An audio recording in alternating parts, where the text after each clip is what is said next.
Is Grounded 2 an up-and-coming Game of the Year contender, or is it going to be a slow burn flop? My name is Nico Silverado, and welcome back to another episode of Simply Honest, the show where I give you honest yet simple impressions of various games that are coming out into the internet and doing the best that I can to explain to you whether or not a game is worth the buy or if it's worth the wait for an up-and-coming sale. On today's episode, we are tackling the survival horror game of a very fantastic and amazing series, otherwise known as Grounded 2. And this episode specifically is tackling their first rendition of the early access version of the game. If you guys want to check out more upcoming items of the game, we'll be covering each of the major updates as they come out, so tune into that. But nevertheless though, let's get at it. Let's dive into Grounded 2, and of course, enjoy the show. Grounded 2 takes place relatively 2 years after the events of the first game, and what's really nice that I found when I was doing a review of this game was that Grounded 2 has a lot of the same cast and including a lot of new people that gives the game a lot more energy and a lot more fun to kind of engage with the environment itself. Everything from the children being the same and even including the mysterious BBEG, aka the stranger. This game has a lot more involved and a lot more things that, in my opinion, allows veteran players like myself to jump right in and still feel like there's new things to enjoy and new things to discover, while also still giving things like new players a way to jump into the game without feeling completely lost. Because the way that they made the story, in my opinion, is that they made the kids still be able to have memories of their time in the first game, but it's not required for you as a new player to have played the first game to jump right in and enjoy yourself. However, if I can take a moment to say, if you would like to understand more about the story and have a lot more significance in regards to the characters and how things went on about, I would highly recommend checking out the first game, Grounded 1, which is, at the time of this recording, free on Xbox Game Pass. Now, as a little bit of a description about what Grounded 2 is about. Grounded 2 is a survival crafting game that can be done in either first person or third person, depending on your choice. And Grounded 2 takes a very fun twist with this genre as it allows you to become a miniaturized individual the size of an ant or most insects, and you get to play the game in a way that allows you to tackle things in a different perspective, involving super shrunken down usage of apples, insect parts, and even things like water droplets in order to sustain yourself in life. This survival crafting game, in my opinion, is definitely one of the easier in the genre, because Grounded 2 gives you a lot of ways to not necessarily hold your hand, but it allows you to progress through the game without being absolutely demolished by hyper aggressive NPCs such as the spiders and so on. The game has allowed players to jump into this really amazing looking game while not being thrown to the wolves and having no chance of progression. Now, some of my various first impressions of Grounded 2 was right at the get-go, the gameplay that they had given us, with this only being the first rendition, was moderately extensive and a pretty fair amount of gameplay given right off the start.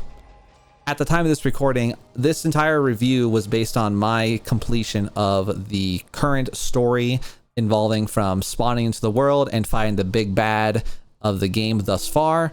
while still allowing me to explore more parts of the realm. Now, with what I noticed when I was going through the entirety of this game, the graphics and the visual quality of this game are immaculate.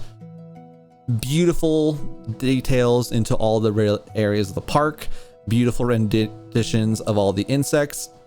and everything just visibly looks super nice. And the artistic quality of Grounded 2 really went up a notch, and I commend the developers on just an absolutely beautiful make of this game.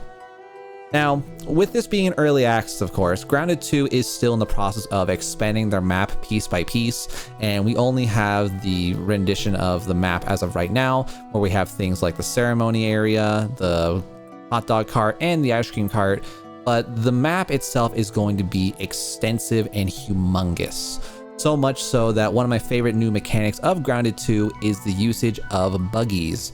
And for a simple way to put it, buggies are the mounts that we get to tame and use in this area. And as of right now, at the time of this recording, we only have access to 2 main buggies, which is the Red Ant, which is awesome for construction and carrying large loads of materials. And then of course the Endgame Orb Weaver buggy, which allows you to have a fun combat focused buggy that allows you to traverse and jump around the map in a really awesome way. The buggy mechanic, from what I've heard with the developers from Twitter, is that they have plans on adding a lot more buggies, including a ladybug buggy that might be more of a mobile siege, and I suspect personally at the time of this recording that they might include something like a bumblebee buggy that will allow us to fly around the map in order to traverse and travel great distances in order to make the scale of the map make sense in terms of how far we're going to have to travel to do anything in this game. Now, what I will say is, with this first rendition of the early access, what they managed to give us allows for you, the player, to have a very fun and super large amounts of gameplay, basically. Everything from the super interactive base building to the overall story involved with the BBEG and running around the world. I feel like in this situation, this early access point is a very wonderful start because the scale of the game sounds and feels like it's going to be a gigantic game, and a game that I feel like is going to be really awesome. And this game has a lot of really amazing positives. And what's really fun too is now that they also include a lot of new armor sets for only giving us access to tier 3 and eventually tier 5 armor sets and later updates to the game, Grounded 2 is giving you a lot, and I do genuinely mean a lot, of different ways to entice yourself with different mechanics and even new perks such as fighter armor, rogue armor, mage armor, and so on. And there's a lot more than I can get into in a single video, but I'll just say straight off, the combat and the armor sets, extensive and amazing. Now, what I will say is that this review is not meant to only be a glaze of all the positive things that I experienced in the realms of Grounded 2. There were, of course, some general negatives. Some of the personal negatives that I experienced many times is that the stability of the game is currently lacking, especially with myself playing on console. Overall, with my give or take 60 hours in this game, I found that a lot of times I had crashed a pretty fair number of times depending on certain save files, and I did have a few corruptions. But of course, with an early access game like this, it is to be expected. But a word of warning to anybody who's looking to early access, stability is going to be a bit of an up in the air issue. I had found that a lot of times, in addition to that too, I had lost a fair number of inventory items being flung in across the other side of the world, and I wasn't able to get a lot of my items back. But they did include a couple things to repair the game, allowing you to earn a bit more of your items back without losing everything forever due to poor game design or at least poor server quality. And the overall experience that I had when I involved some of my personal friends here is that the game is, thankfully, just as easy or difficult solo as it would be with friends. With friends, obviously you can come around and take on multiple insects at a time, allowing farming to be a lot easier. But I will say that in a lot of ways, you are able to play through the game successfully and, in my personal opinion, easily solo, and you are not required to play with people. And with, of course, the new map, new everything, they did include a lot of really new bugs, and I thought the way that they incorporated the new bugs was really fun. For example, the praying mantises, the butterflies, everything that they included feels really fresh, and I'm really excited to see how they include more and more items within the realms of the game. One thing that I am very terrified but also extremely excited for is the upcoming colossal insects or creatures. From what I had at the time of this review, they had teased us about incorporating a giant tarantula style boss named Axel, and even including things such as snakes and other large gigantic insects, making combat and eventual park bosses really fun and exciting. Now, as we kind of dive into some of the more nitty-gritty pieces of the game itself, like I mentioned earlier, graphic quality, considering the size of the studio, everything was really cool. The character models of the insects were a lot more vibrant, more visually appealing, and even spiders are still just as terrifying as they were in the first game, making the new skins of the wolf spiders a lot more furry, and you can have a lot more abilities to look really into the details of spiders. And for anyone who's watching this review and might have a genuine fear of spiders, Grounded 2 does incorporate a arachnophobia mode, allowing you to turn the various insects into tiny little bulbs of flesh, allowing you to enjoy the combat of the game without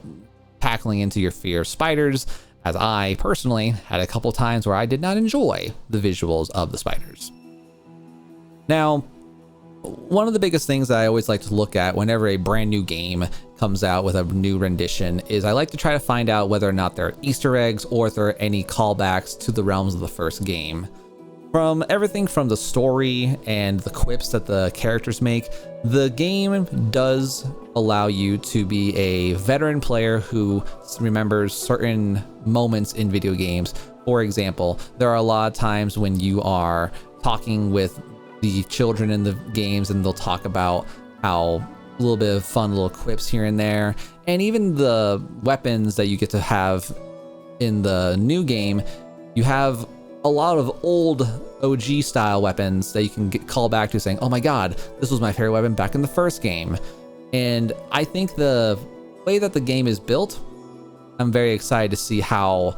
they are going to incorporate more and more Easter eggs for those of us who played the game from the original time.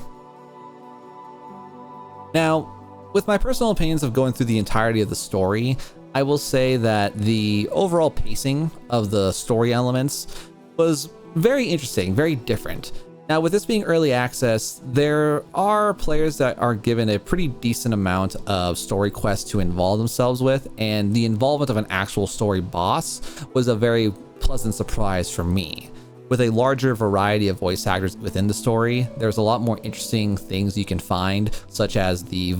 tapes of recently deceased employees who were stuck inside various regions of the game, like the anthill. And this includes a lot more things for you to learn, a lot more things to kind of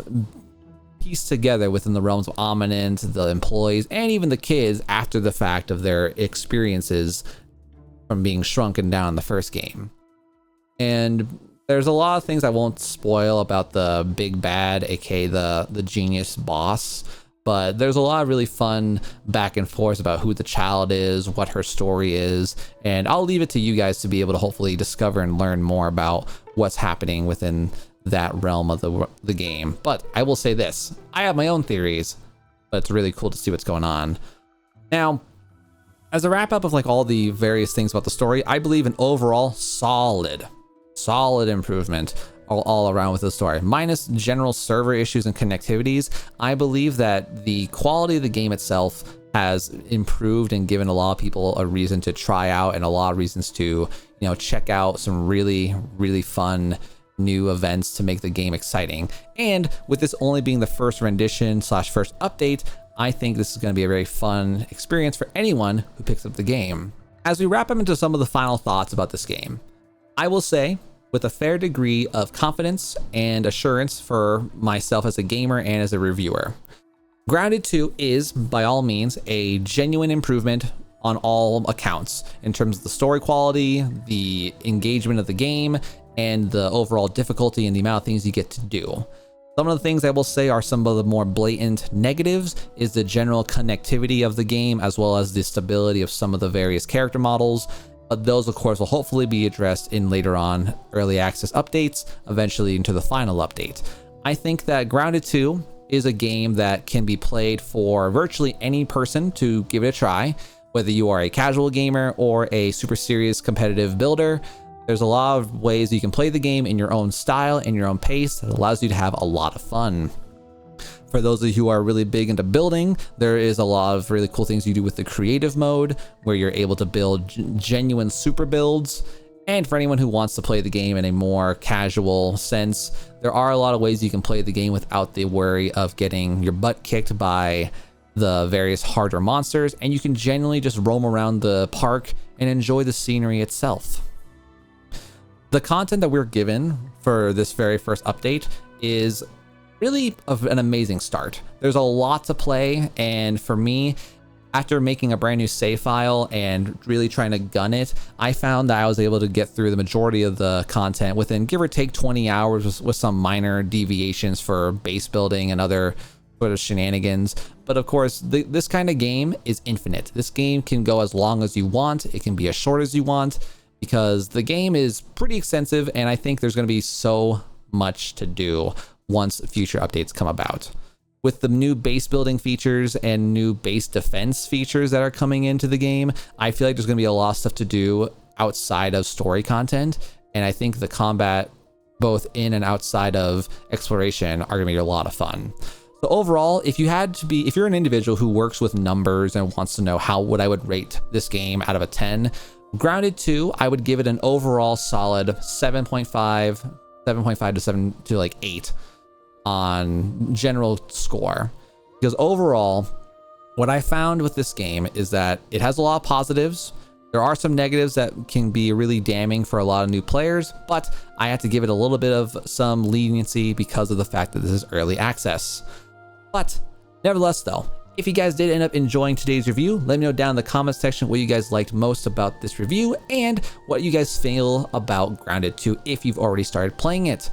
And if you're interested about knowing more about what I think, we are of course live streaming usually very frequently on YouTube and on Twitch, and feel free to ask me your own personal questions. But nevertheless though, I have been your host, Nico Silverado. This has been Simply Honest with Grounded 2. As always though, enjoy the game, thank you for the review, and we'll see you guys all on the next one. Adios, sayonara, and goodbye.